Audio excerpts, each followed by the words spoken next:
Hello and welcome to another edition of Pendragon Poetry. My book has arrived, Watch Brodick, and I'll be reading. I've got a 10-minute reading slot at the Arran Poetry Festival in about 2 weeks' time. So I'm just gonna. I think I can get 3 cantos done. So we're gonna see how long it takes to do that. I'm going to read the moment where the guys go over the top. There's 4 boys. Who all joined together, worked together at Brodick Castle, over there. They joined the 9th Black Watch on the same day. Then they all went to the Battle of Loz, and 3 of them died that day. So that's there they are. There's John McAllister. Anyway, you get the idea. So we're now on. What time is it? Been doing this for a minute, so that's a good timing. Okay, Canto 19, Over the Top.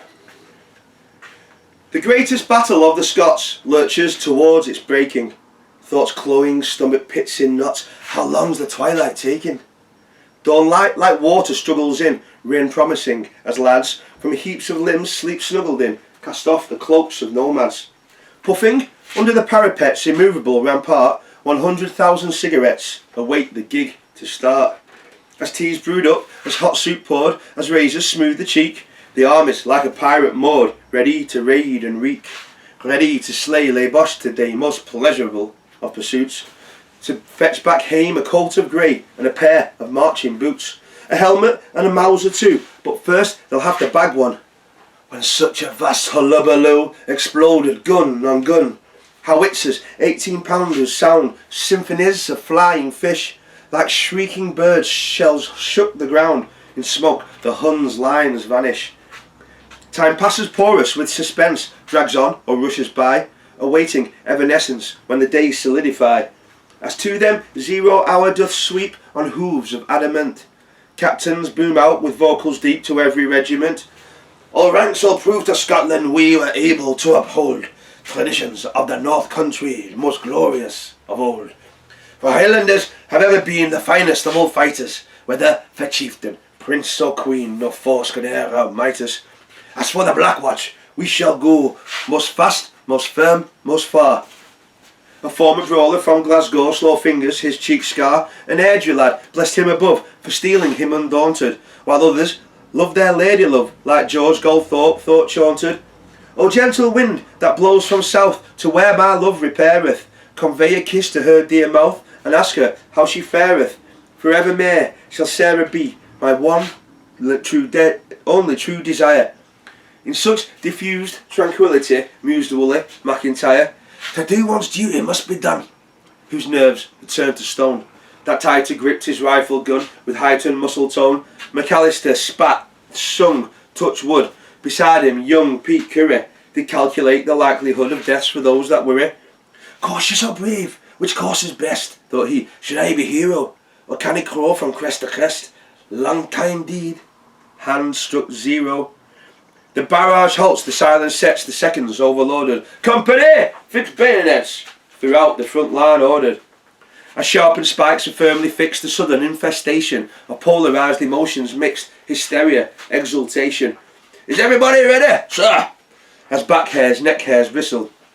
At last the drastic brainwaves blur, attacks the straining whistle. Up the ladders and over the top they went. The finest chop of the Highland crop to whoever represent. Up over the top with the best of luck, up over the top they sped. The first man up by a bullet struck and dropped down dead.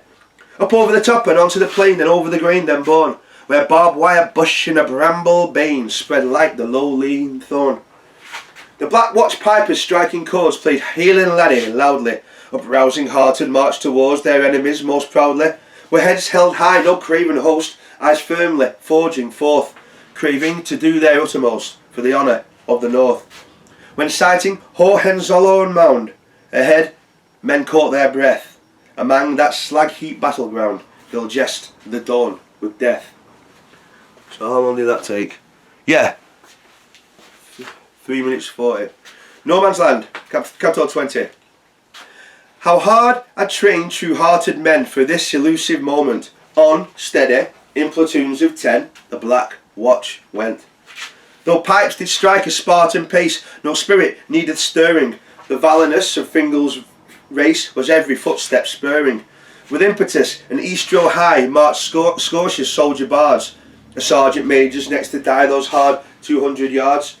Across the way the Germans say, the Moors have left their hulls, whom with a sweeping bullet spray this steady progress stalls. A tumbling here, a stumbling there, as crumbles the advance.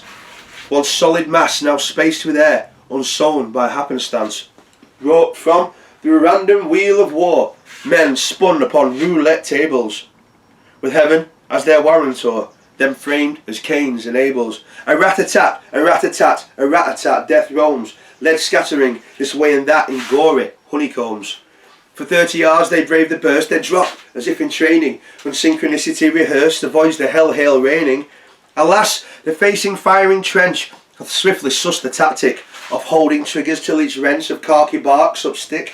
With rat-a-tat along the line, men battered, broken, bleeding, grass splattering with claret wine by men for mothers pleading, those parents who have paid the tolls of lifetimes for their boys, only to turn to lifeless dolls like royalties' toys.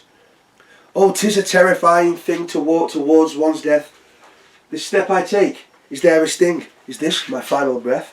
Thought George, then drops a boy's clean cheeks beside whose face was flapping. I'll be alright. Soft door it creaks as if awoke from napping. For glorious assault was theirs, and wounded but not slain. I'll lie a while, the lad declares, then rise and fight again. From out beyond the Los Lens lines, enemy artillery swooped shrapnel spines of porcupines to this savage pillory of jagged iron insanities, exploding flagellant, to level off the vanities with sinister intent. Sharp pointed lead barbs struck the watch, in legs, in arms, in head, in chest, in throat, in knees, in crotch, in foot, in jaws, as bled, deep seeping into Flanders soil, the bloodlines of the Scottish, or swaggering into the boil of bullets, swish, swish, swish.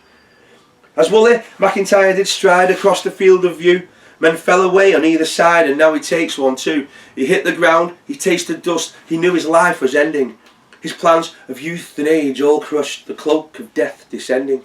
He hit the ground, he smelt the earth, he felt each fibre dying. Long flashback to his baby birth, like then he started crying. For Arran's large and lofty crags rose up so splendid grand, inside his mind, while antlered stags did silhouetted stand. Then conjured he Kildonan strand, there's Ailsa Craig, there's Pladder. As lighthouse lit the lantern sand, each second soul slain sadder. Until he saw a silver light, moon shining, astral zones like temples spread, where sharp upright in starlight stood the stones of Macri Moor, a sacred space where druids once paid service to maidens of an ancient race in sacrificial bliss. For Arran is a magic isle, for anyone who knows, where Dane and princes cairns did pile, consecrating heroes. Goodbye, my island, Woolley sighed, his whisperings disband, the very moment that he died in the middle of no man's land. Ooh, I get tingles when I read that stanza. 824. So it's really 724. Right, Canto 21, Into the Breach.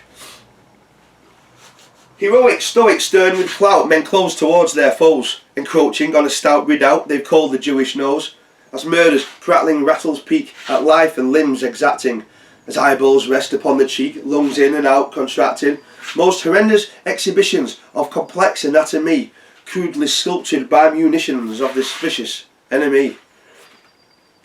George Goldthorpe wonders how far war slouches beyond romance, when gnashing groups of schleppy gore usurp the class of lance.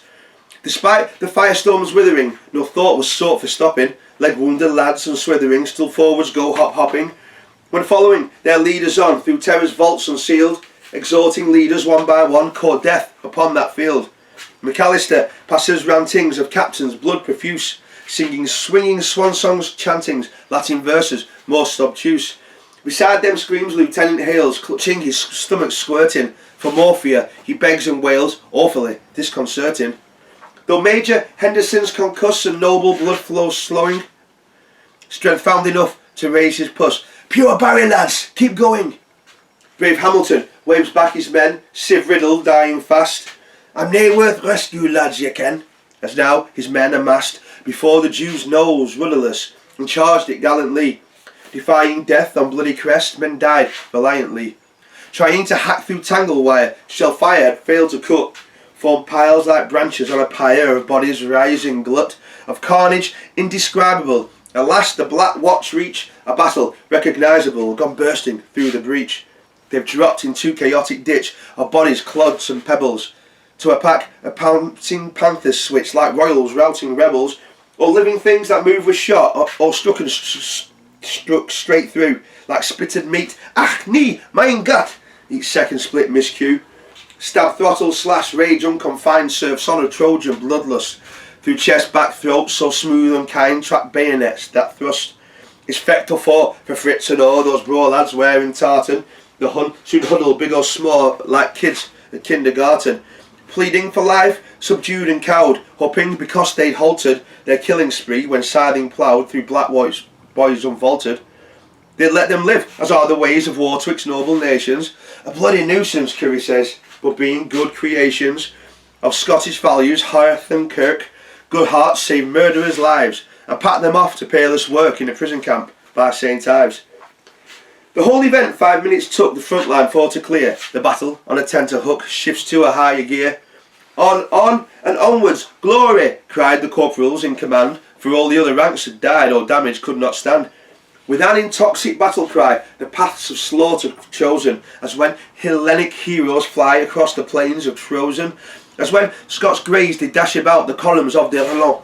The Hun pushed backwards at the rout while pipers got a skirl on. Cannons respond with fiery roar, fell shell and frantic shell. The dense and frightening din of war escorts progress through hell. Where blown to bits and blown apart, men blown to kingdom come, whose whizzing fizzing souls depart to immortal martyrdom. That tough procession reached a wall, laws painted on the plaster.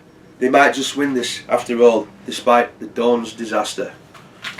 Okay, thank you very much.